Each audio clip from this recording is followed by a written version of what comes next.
Aïssa Maïga séduite par son intelligence, sa force tranquille et son sourire chaleureux. Même lorsqu'elle évoque des sujets sombres et douloureux, la comédienne opte toujours pour l'optimisme, la sagesse et l'espoir. À lire aussi Louis Tonlinson, après la mort de sa mère, il apprend le cancer de son père. Je me suis toujours soucié de lui, je me suis toujours soucié de lui. Meghan Markle, attristé, évoque son père, je me suis toujours soucié de lui. Brigitte Fossé en deuil, mort de son père Roger.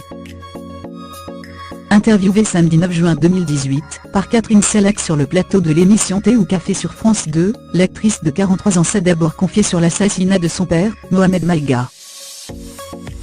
Journaliste politique malien, ce proche du président Thomas Sankara, également assassiné, a été empoisonné en 1987 au Burkina Faso.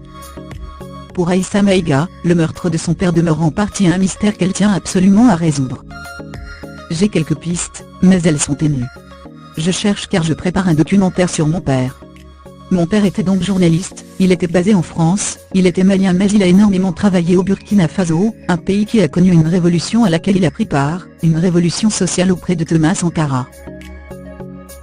C'étaient des jeunes Africains assez flamboyants, qui croyaient en l'égalité entre les hommes et les femmes, qui avaient un discours très pointu en termes d'écologie, et surtout qui étaient en rupture avec la France-Afrique, c'est-à-dire un mode de corruption étatisé entre la France et ses anciennes colonies, a-t-elle déclaré.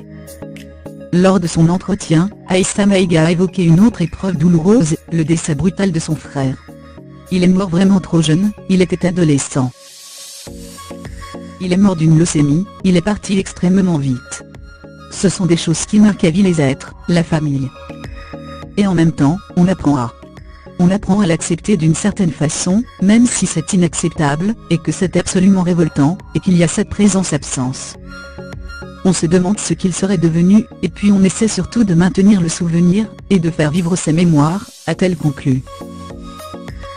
Maman de 2 fils aujourd'hui adolescents, Aïssa Maïga était présente sur le plateau de Thé ou Café pour promouvoir le livre Noir n'est pas mon métier, ouvrage qu'elle a coécrit avec 15 autres femmes du monde du 7e art, Nadège Bossondiagne, Mata Gabin, Maïmouna Gueye, Aya Idara, Rachel Kahn, Sarah Martin, Marie-Philomène Nga, Sabine Pecora, Firmin Richard, Sonia Roland, Magagia Silberfeld, Shirley Souagnon, Assassila, Karidja Touré et France Zobda, avec lesquels elle forme et soutient le collectif Diasporate.